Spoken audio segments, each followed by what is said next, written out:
Hey guys, it's GirlGotGame. Welcome back to London Detective Mysteria, and we are here in the epilogue section of our extras to do Holmes is after in gentle sleep. So, let's start this and see what sweetness awaits us. And aggravation. Probably as well. Oh, this is exciting. I can't wait to see what this is. We were alone inside the 221B Baker Street office. Our only audiences were a dim lamp and the moon. Holmes, that's enough. Don't go yet. Oh, this is not how I thought this was gonna go. Whoa! Yow! Get it, girl!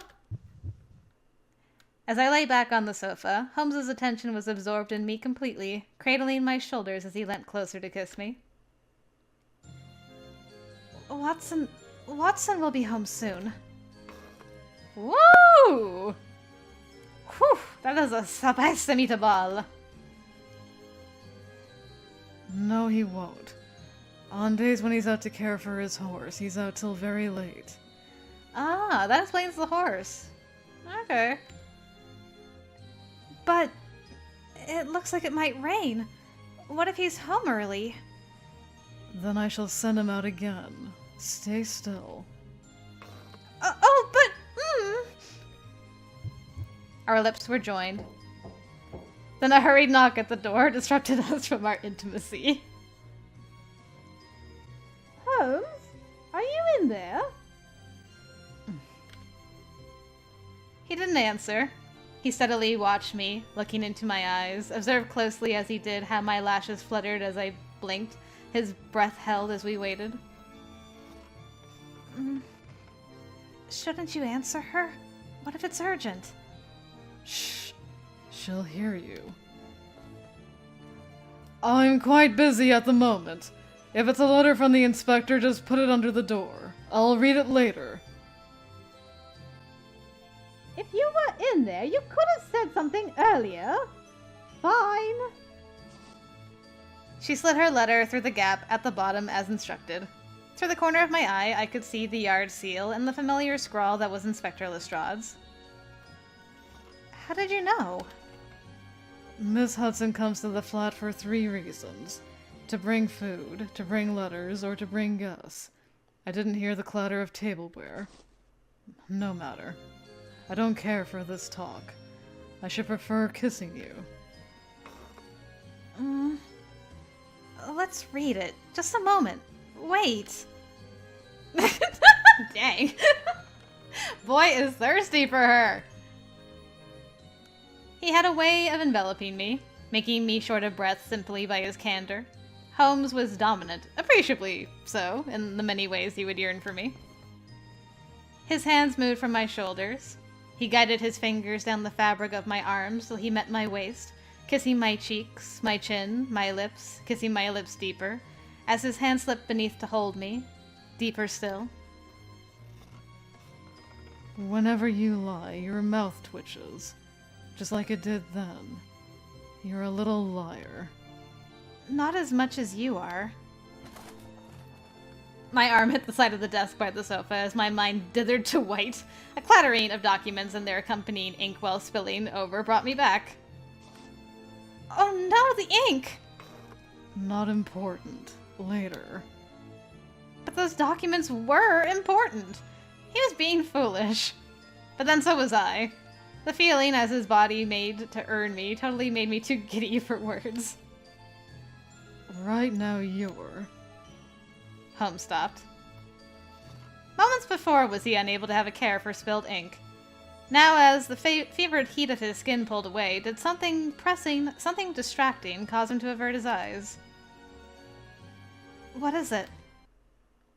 I heard the stairs creak. It must be Watson. Drat! Should I hide? It's fine. Don't worry. Holmes sprang upwards and was out the door before I could argue a word of protest. Whoa. Hi? You look different. Well, you're a funny one today. What has you coming out here in an awful rush? I just happened to hear your footsteps. I didn't want you coming in, so I hurried to meet you first. You don't? Why not? The mice we've been experimenting with escaped, I'm afraid. I've still not found them, so I don't want anyone coming in and risk destroying valuable evidence. You've got to be kidding. How long do you think it'll take to find them? I'd like to settle in. An hour. Maybe 2. In the meantime, might you be willing to escort Miss Whiteley home?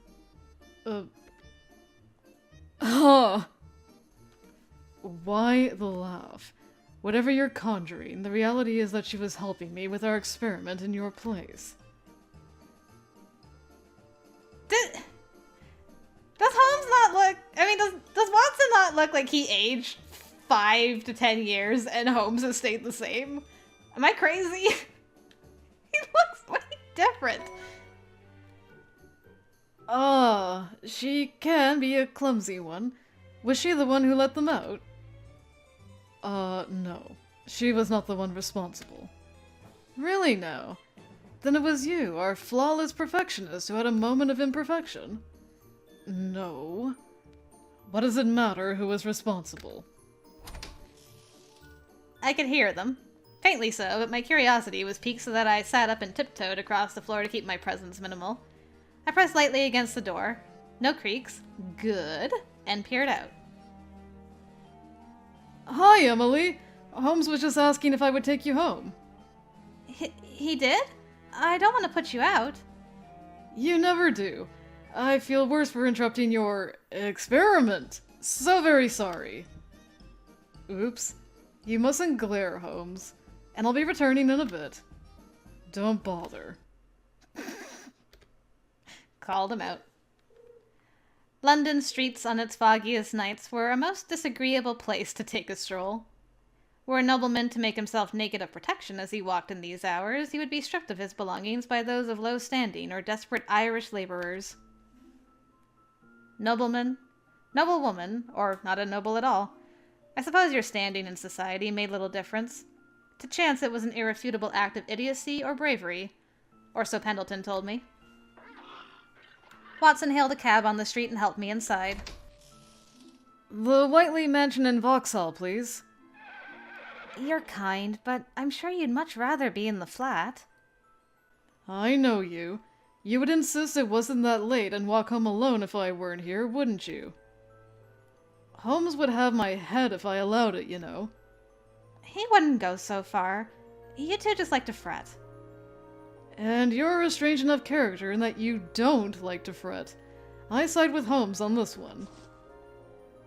Oh, but I was curious. Was what Holmes said about the mice true? The question took me by surprise. What to say? To answer? This was a predicament? Lie? Of course I had to lie. But how to make it match Holmes' story? I had no time to verify. Yes! All of it. You should have seen the way the lot of them were running around the place. Just a mess. That does sound like a mess. Pray for the bloke who has to live in the same room as them, won't you? Goodness, I do feel for you. Watson called out to the cab driver as we reached the Thames. This should be safe. Any longer, and it might take ages to get back to the flat. All right. Thank you very much. You seem happy. What? Do I? Cross my heart. You're always so shy about it, but it makes you all the more charming. Well then, goodbye, Emily.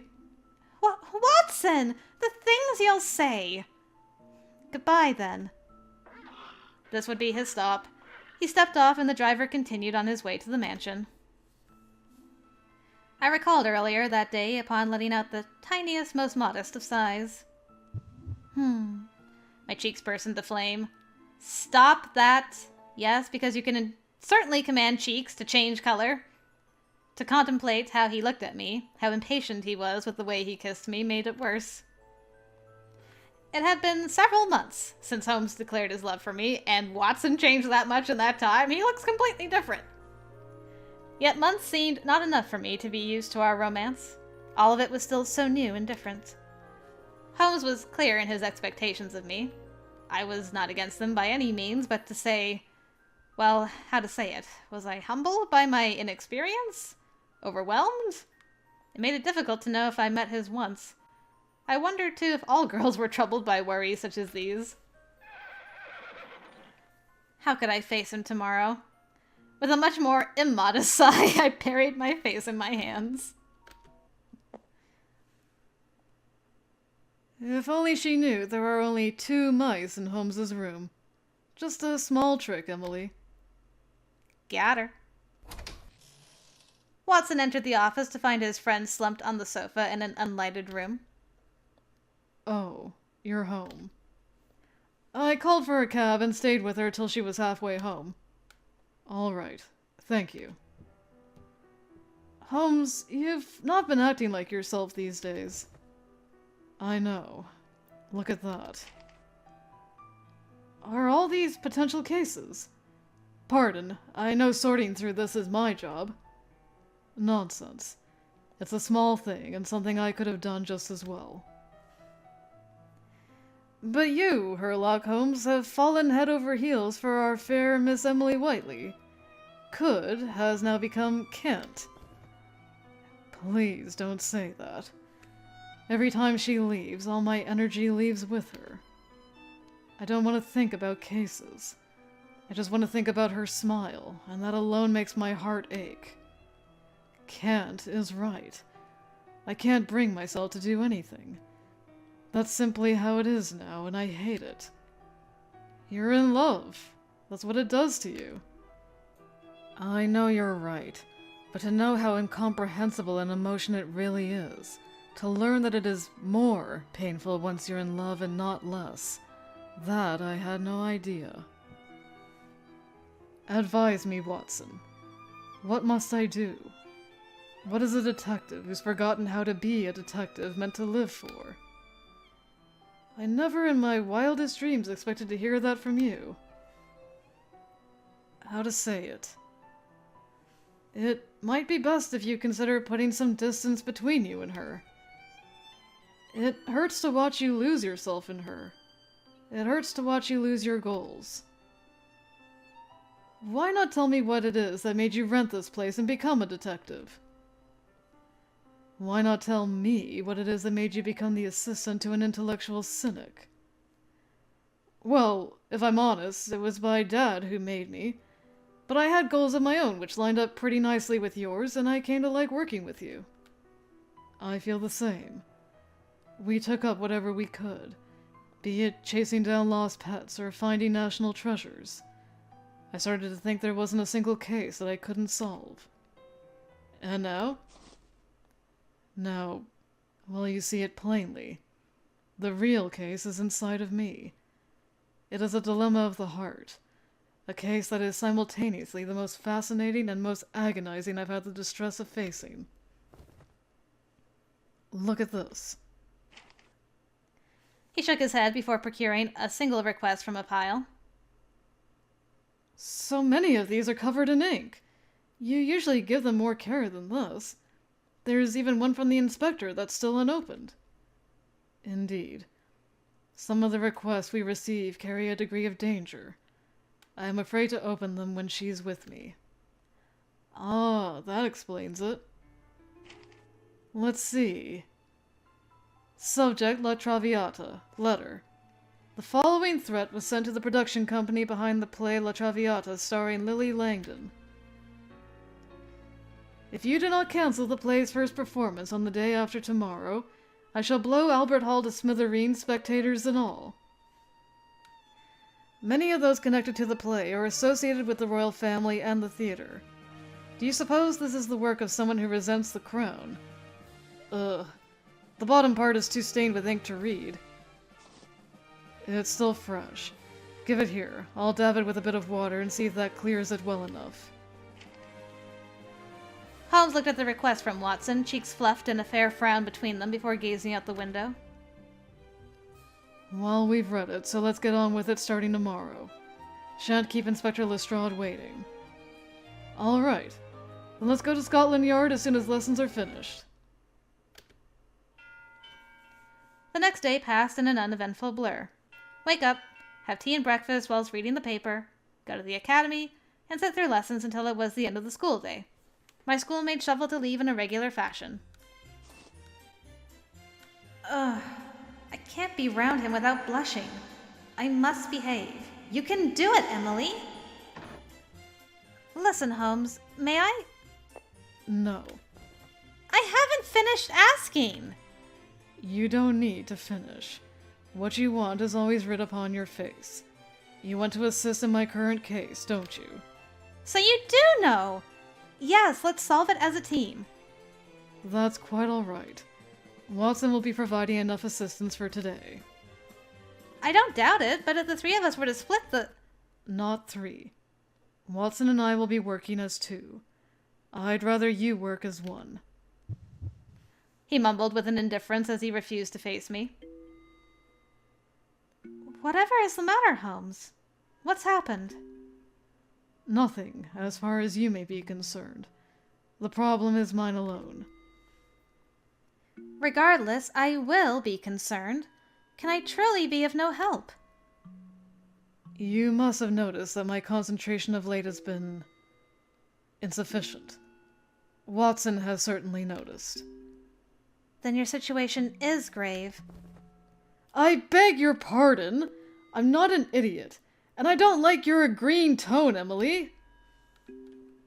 If you understand why, then you know I intend to distance myself from you presently. I want you to intend the same to me. Holmes retired from the room with Watson trotting at his side. He did not grant so much as a final nod of acknowledgement. But why, Holmes? You poor thing. You're my favorite puppy, but I don't like the face you make when you feel abandoned by your owner. Ah, Marple. Then you heard. The entire thing. Grandmother once remarked that love is like a flower. Tend to it, and it will blossom. Leave it be, and it will wither. I can think of all the times Holmes has tended to my needs, but I cannot argue if I've tended to his. He's a child, and you do well not to spoil him. You need to leave them be when they act up. You've chosen one who takes to acting up as he pleases, too. I know I wouldn't want to put in the work. I knew you would say that, but I should like to tend our little flower if I'm able. Well then, on your head be it. My smile was stiff. Marple, who sensed my pain, could do nothing more but caress my head. We should get our own case. Welcome home, my lady. Thank you, Pendleton. I won't be needing dinner tonight. Why, you look awful. You didn't ingest poison, did you? Have I left you so hungry that you scrambled for filthy scraps off the floor? I have not and would never. Don't treat me like a stray animal. If I may offer a brazen counter, my lady, that you've taken to wandering alone till late into the night without telling me where you're going makes you no different to one. A counter to that, I'm a young lady. I'm old enough to look after myself and would appreciate a bit more trust. Ha ha. To disagree with you has never failed me once in reviving your spirit. I'll have someone prepare a warm herbal tea. Try to go to sleep early tonight. Yes, I think I will. I took the first step up towards my room before I paused from a new question. How has Holmes been? I hear he hasn't been pursuing as many cases as he is so known. That isn't true. We've been solving them together. Did I mishear? Well, I'm sure you've been of great help to him. I do hope that. Oh? I've an inkling there's a bit more to that than a hope. Just the hope. That's all. So it is. Then I won't inquire further. Ah, but his latest case is making a particular commotion. He pursues the source of a letter which threatens the staff in Casa La Traviata. Really? Where did you hear that? It's hardly a secret, for it was in the paper just today. Inspector Lestrade is charged with investigating, and he is currently, as was written, consulting an expert in the field. I was planning to attend one of its performances. Oh, Holmes. La Traviata is a story of love and death. That is, co-stars Lily Langdon and Henry McDonnell, both of whose celebrity reaches far and wide, has made it a performance few would want to miss. You would be a fool to miss it, really.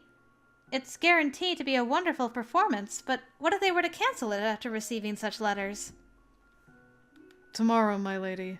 It's time you went to bed. A cold swept me. I embraced myself to some pathetic avail as my hands were chilled and my clothes did nothing to warm me. Emily was nowhere to be seen the next morning, said the narrator. I have received notice that Miss Whiteley has caught a cold and won't be in attendance today. I do hope she recovers quickly, but for the rest of you we best begin. I don't know if she's ever been out with a cold. Must be a nasty one. Do you want to pay Emily a visit later? My mind is made up, so no. Besides, the La Traviata case has the potential to claim countless lives. Our focus is to remain steady. I'm aware, and I was the one who suggested you two spend some time apart, but my intent was some. I don't want you to shut her out completely. Go see if she is well. Why is every thought or action so black and white with you? I should note the saying that if you can't save one person, then you'll not be saving many. Yes, you're right. Enough of that look. I'll do my job as your assistant. Marple approached Holmes at the end of lesson, smacking her heels at the ground with heavy, deliberate steps, for her patience was up, and her irritation could no longer be expressed in words. She very consciously blocked his exit. I shall be brief. The way you treat Emily makes you no better than a criminal. What gives you the right to say that? My mouth, blockhead. Perhaps you're as brilliant a detective as you claim, or the truth is you're a sham because you haven't bothered to learn how half the world's population thinks. I know perfectly well what she is thinking. Do you? I could laugh at your recent string of offenses, be they related to her or your absence of mind in general. Are you aware that in our history lesson today you had your maths textbook open? I was preparing for afternoon lessons. I know all there is to know about our country's history. If only we had maths this afternoon instead of French. Truly, you've become a whole new man since you started to fancy Emily. For better and for worse. Have I changed so completely? What part of you hasn't?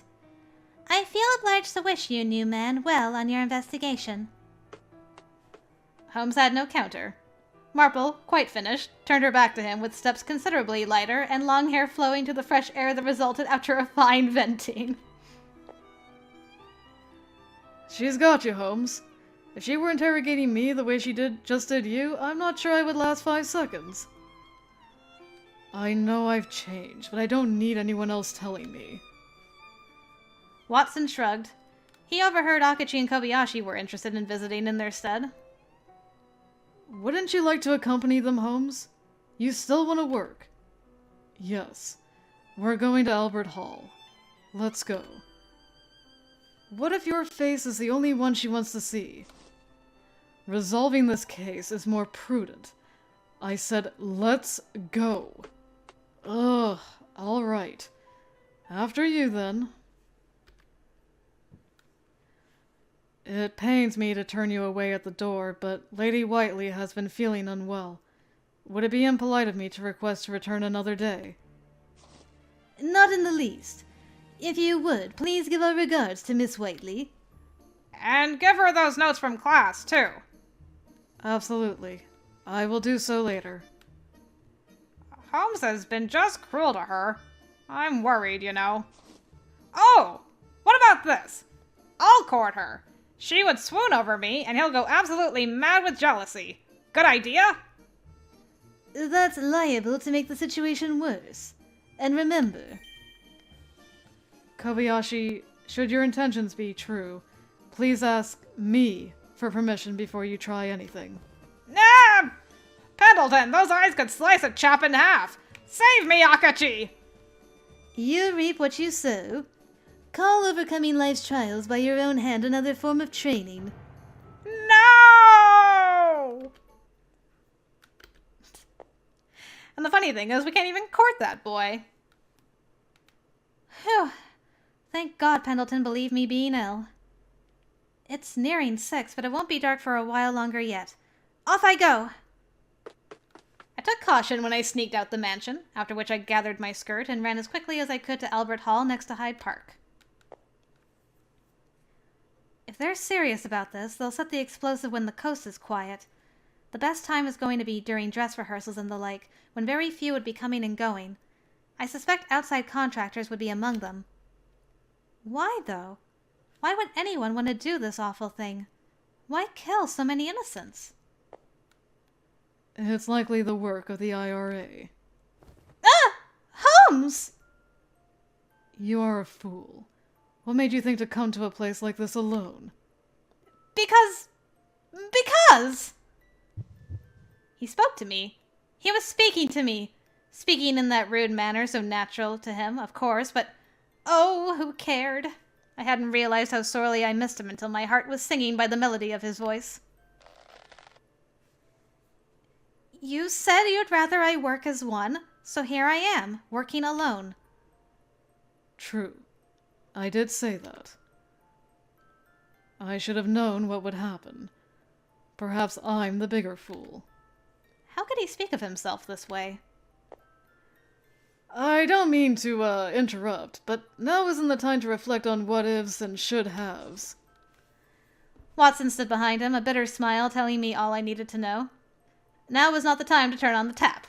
I managed a fast and delicate blotting of my eyes and nose with the sleeve of my blouse. Right. Of course. This case is our highest priority. Short-sighted bomb threats, acts of terror that could lead to the loss of many, both are hallmarks of the Irish Republican Army. They do have a history of similar unspeakable acts. Whatever it takes to break free from the United Kingdom, feels like. Indeed. Professor Moriarty has Irish ancestry as well. Whoop! Represent. What? Is that true? Father told me. Just thought I would mention it since he and my father have a history.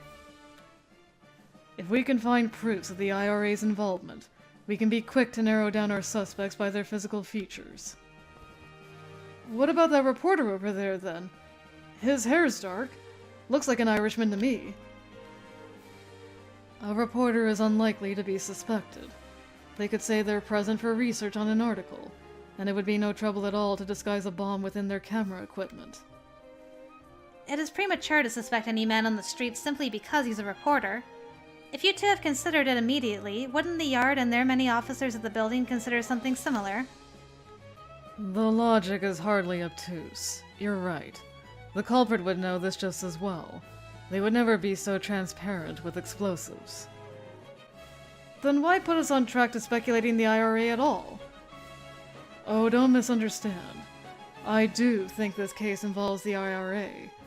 What I question, however, is why someone would come in with the bomb now when it's more likely to already have been planted. What? But when? And how did they manage to get it in the hall? Why bring it inside when it is easier to achieve the same results from outside? There are gas pipes spread beneath the building. Using those with even a small explosive would cause irreparable damage. A bomb under the building! Of course! I don't want to imagine the damage done. In fact, they may have chosen Albert Hall because of this convenience. They connect to Hyde Park, so one needn't set foot on the premises to set any bomb. Then we've no time to waste. We need to hurry! This is it! London and Westminster Gaslight and Co. Company, it says. Is that long name printed on every gas pipe? It was these pipes which gave birth to the British Empire's Industrial Revolution, though they also gave birth to the smog that has caused many an issue. The path before us was pitch black. Its air was rife with dust that itched our throats and haunted by a dankness that made breathing an effort. There was the subtle impression that something, a whatever something, could jump at us without warning. I braved this path against my instincts, fingers gripped to Holmes's arm to keep my creeping fears steady. Oh, what am I doing? We weren't in a position for any sort of intimate touching, fear or bliss. I let go, and he responded by taking my hand. His grip was eager but delicate, but he kept his gaze forwards into the blackness rather than to me. Take care where you walk. The earthquake that would sweep London if you were to trip may destroy the hall before the bomb. He let go, but to have him be the one to act, brief as it was, and however crude he was in his brevity, encouraged me. Wait. Do you hear something? Yes. I can't tell where it's coming from with the way it echoes off the walls, but I do hear it. It's quite a regular sound, like a clock. A rhythmic, inorganic ticking delivered through a quiet echo brought gooseflesh to my skin. I strained through the dark to find its source. Look! Over there! He pointed to a small shadow. It moved. The something that clicked was on its back. It's a rat! God only knows why they would fix it to a rat. I wonder if that was upon the professor's insistence. The sewer rat struggled in panic to fit itself between the pipes with an additional tiny explosive tied to its back. There's a pocket watch next to the bomb. It reads 11:40. The curtain rises in 20 minutes. It's likely designed so when the hands overlap, current will run through and set the bomb to explode. But the bomb is so small. The explosion resulting would be like a feather to skin at most. Like lava to the skin, really. The gas in these pipes will be all but a small bomb requires to turn monstrous in size. Well, I wish they hadn't resorted to sending a rat to its death for their dirty work. How are we to catch it? It was only about the size of a man's fist, and the bomb itself was slightly smaller. But as Holmes illustrated, the bomb size meant nothing to the damage that could be done. We had to follow this rat, this bomb, closely, carefully, as its fat body scampered about with surprising agility through the darkness and most complex portions of the passage's design. We could keep up with it, but only just. How lucky that two of us happen to have some introduction to catching lab mice. Watson? It was just a joke. I should say you're right. We are lucky. What? How so? Did you think I was ignorant of your hobby, Mr. Rat Sniper? Hobby? Wait 1 minute! I've only done so in well-lighted places where I can see the little things, I'll have you know. What bizarre nickname is that? Rat Sniper? He has the talent of our exact needing. Or to be precise, he has made the mice his partners in training. He uses them to improve his aim. Ah! Then he should be able to hit such a small target with ease. Animals love him so that he has no shortage of partners that would risk death for his adoration, I suppose. Don't say that. I love animals, but I'm not particularly fond of rats.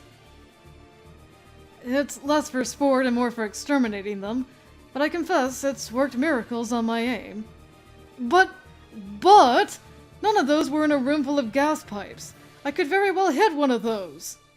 This passage is dark. It has no shortage of places to hide. Pray, tell me if you have another suggestion for hitting a moving target. Watson gulped. Seconds were precious now. Each click indicated we were closer to the hour when the clock's hands would meet. All right. I'll do it in one shot. Please. I know my way around a gun, but not nearly to your extent. Won't be a moment. Steadily from his bag, he removed his weapon. The breath he took to compose himself beforehand was long and deep. He took aim. Holmes and I made not a single movement as we watched. Was it nerves that caused me to sweat? Was it the damp air? Both? It must have been nerves, for my nails were imprinted painfully into my palms as we waited for the gun to fire. Click, click, click. The clock was ticking. Click, click, click, click. A piercing pop perforated through the passage, followed by the sound of a contact being made. The hit was metal on metal. Moments later, the hiss of gas leaking from a pipe. Watson! As all color drained from my face, there was another pop, another shot.